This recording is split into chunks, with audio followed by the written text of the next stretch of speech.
meus amores, como vocês estão? Espero que estejam bem. Bora para mais uma live sobre intestino.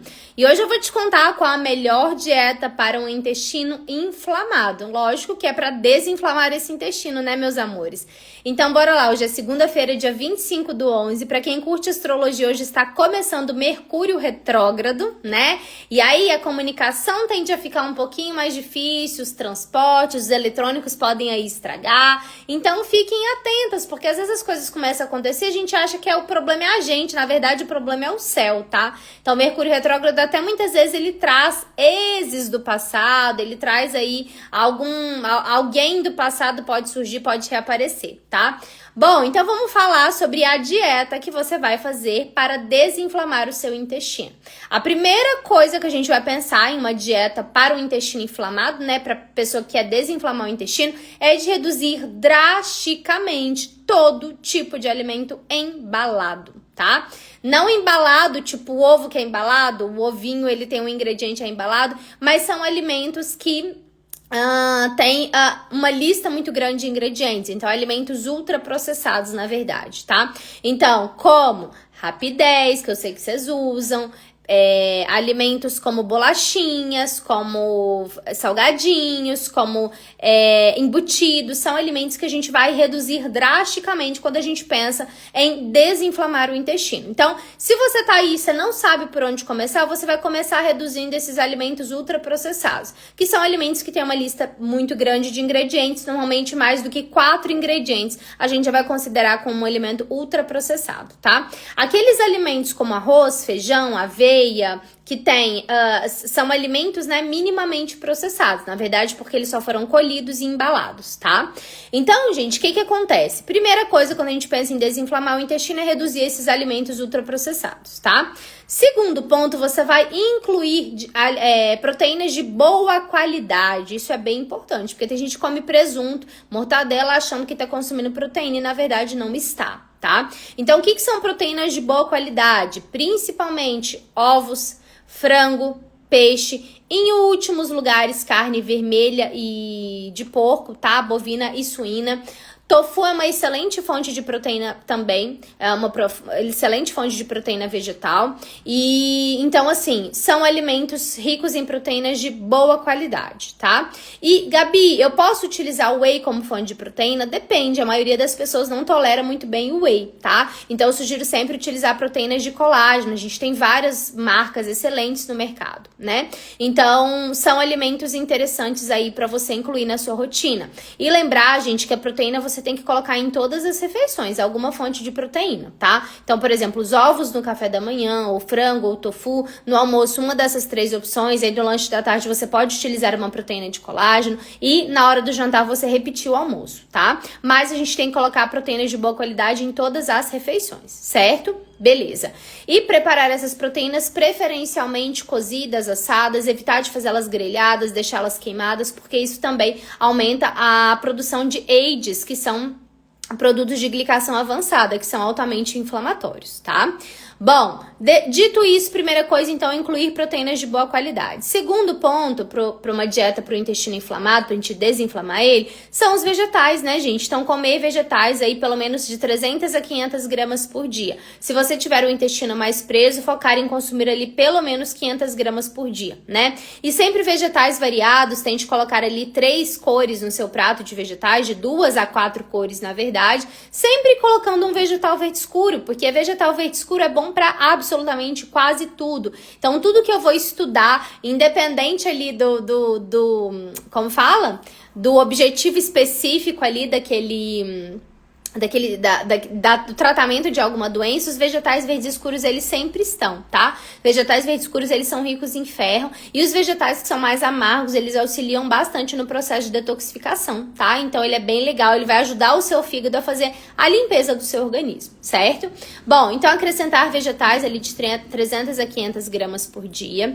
Frutas também são bastante importantes quando a gente pensa em desinflamar o intestino, e a gente tem que só ter cuidado com a quantidade de frutas por alguns motivos. Então, a fruta, ela tem frutose, que é o açúcar da fruta, é o açúcar natural. A fruta é excelente, é um excelente alimento, mas tem pessoas que comem fruta demais, tá? Então, direto eu vejo isso acontecer, me mandam aqui no Instagram, por exemplo, aquela pessoa que come 3, 4 laranjas de uma vez, que come 3 bananas no lanche da tarde, e aí normalmente essa pessoa que tá comendo muita fruta, ela não está comendo a proteína de forma adequada, tá? Então, frutas são extremamente interessantes, mas a gente tem que tomar cuidado com a quantidade. Primeiro, porque tem calorias, segundo, porque tem frutose. Então, a frutose, ela pode, lógico, gente, que a frutose que faz mal é a que tá industrializada, né? Mas a frutose, o excesso de frutose da fruta, ele também pode trazer algum prejuízo para sua saúde. E além disso, tem algumas pessoas que têm mais sensibilidade à frutose, que se comerem muita fruta vão ficar ali com a barriga muito inchada, muito estufada, tá? Então, frutas são interessantes,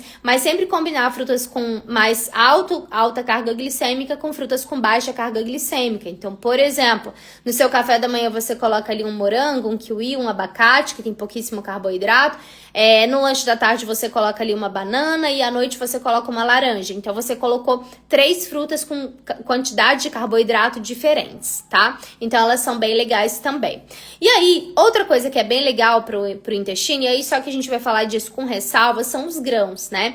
Então, a gente sabe que a proteína vegetal, vindo ali das leguminosas, então grão de bico, feijão, lentilha, ervilha, elas são interessantes até para revezar com a proteína animal, né, pra gente não ficar comendo tanta carne, tanto ovo. Só que a gente tem que fazer uma ressalva para aquelas pessoas que têm distensão abdominal. Então, se você é uma pessoa que vive com a barriga inchada, que vive com a barriga de baiacu, tem que tomar um pouquinho de cuidado com isso, com esses grãos, porque para algumas pessoas realmente os grãos não caem bem. É meu caso, tá? Então, eu não consigo hoje em dia comer grão de bico, feijão em grandes quantidades, até mesmo em pouca quantidade, porque me dá bastante distensão, né? E eu fui vegetariana por 7 anos e hoje eu vejo que provavelmente essa sensibilidade foi causada pelo excesso desses alimentos, né? Porque eu comia muito todos os dias em quantidades suficientes para suprir a minha quantidade de proteína da dieta. Então, eu acabava comendo em maior quantidade porque eu precisava e aí, consequentemente, eu desenvolvi uma sensibilidade a esses alimentos, tá?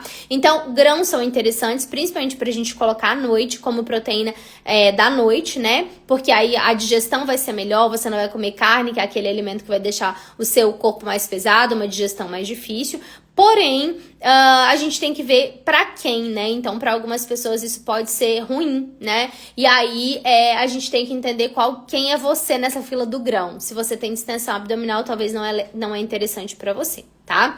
Depois disso, a gente vai escolher fontes de carboidrato. A primeira fonte de carboidrato que você vai escolher são os tubérculos, né? Então, batata inglesa, batata baroa, doce, inhame, mandioca, cará, são alimentos excelentes fontes de carboidrato. O arroz também pode ser utilizado, mas para algumas pessoas o arroz prende bastante, então tem que tomar bastante cuidado, tá? Mas a primeira fonte de carboidrato que a gente vai escolher são os tubérculos. E aí, gente, depois, quando eu quiser ir fazendo alguma coisinha, mudando a minha dieta, a gente pode escolher outras fontes de carboidrato. Então, a tapioca é um alimento interessante porque ela não tem glúten, tá? Então, para aquela pessoa que evita o glúten, que é celíaca, que tá com alguma questão com glúten ou simplesmente com o intestino inflamado, a tapioca é uma opção interessante. Mas o que você tem que ter cuidado? A tapioca é um alimento obstipante, ela é uma farinha, tá? Ela é uma goma. E aí, a pessoa que tem o intestino muito preso pode não lidar muito bem com a tapioca. Então, é um alimento que você tem que comer com cuidado, não é para comer todos os dias, certo? Aí, depois da tapioca, a gente tem a aveia. E aí, se você tem o intestino preso, você vai preferir o farelo de aveia, tá?